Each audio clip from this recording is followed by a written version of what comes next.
جعفر صادق علیہ السلام نے فرمایا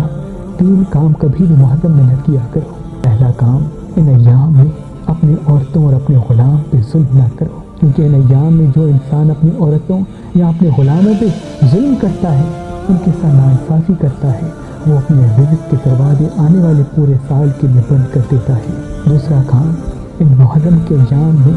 اپنے گھروں میں خوشیاں نہ منایا کرو، کیونکہ ان ایام میں جس گھر میں خوشیاں قائم ہوتی ہیں،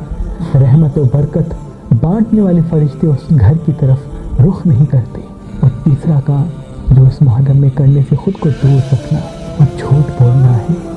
اس محرم میں اپنے فائدے کے لیے کبھی بھی جھوٹ نہ بولنا، کیونکہ جو انسان ان ایام میں اللہ کے کسی بندے سے جھوٹ بولتا ہے تو اللہ پاک وہ غیبی دروازے جن کے توسط سے انسان کو دولت ملنی ہوتی ہے، رزق ملنا ہوتا ہے، وہ بند کر دیتا ہے۔